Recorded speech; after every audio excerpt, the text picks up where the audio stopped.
Hello, folks. Welcome to Quiz 4, all about Joseph. Things to ponder. Oh, by the way, for the Spanish people, if you click the settings icon in the top right and then captions and auto-translate, you can get it in Spanish, the captions at the bottom.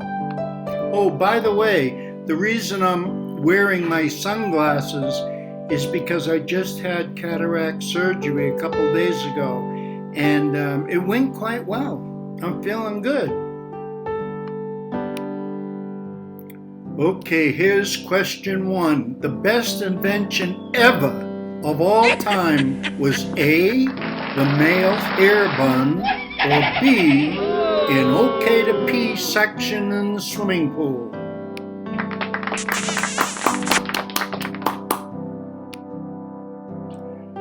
There should be an authorized parking only sign for exorcist or for a stupid person.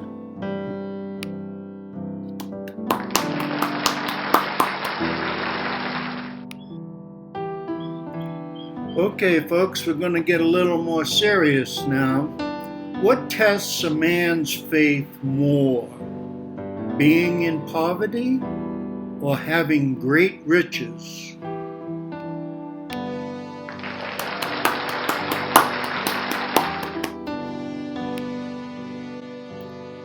As an Israeli, Joseph went from slave to the prime minister of Egypt.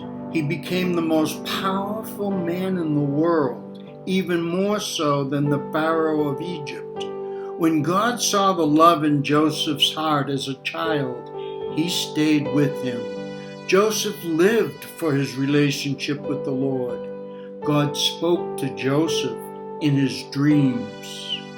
God lived, so to speak, in Joseph's garden. God was his only resource. They were partners. Although Joseph was abandoned, slandered, and attacked with envy and temptation, he always recognized God was with him. Joseph was able to flee from gross sin and act right, whatever the circumstances, in prison or on the throne. His attitude of servitude awakened the conscience of others. He often compressed his lips, leaving each person to deal with their own conscience.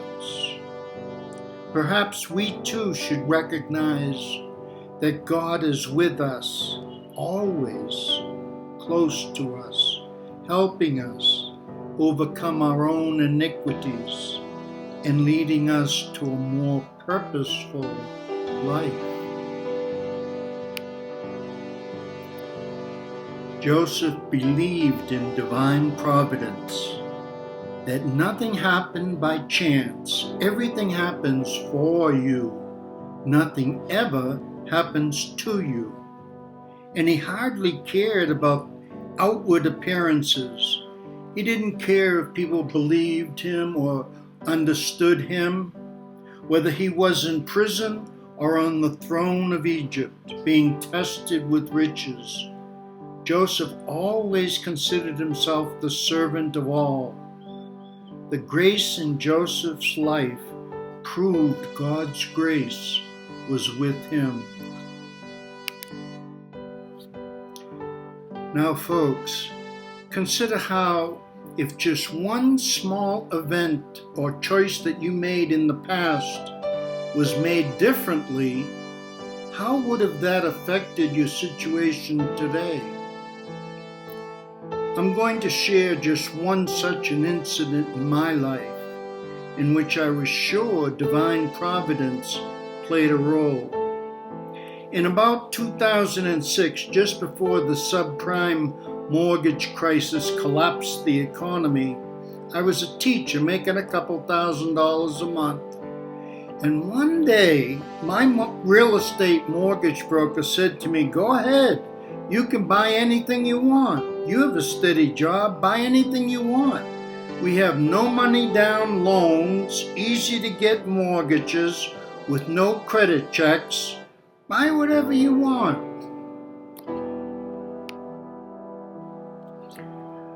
Well, of course, I started buying houses. In fact, I bought 2 duplexes, one with a swimming pool, and a house on the water with a speedboat. And then I bought a big 5-bedroom, 2-story home close to the beach.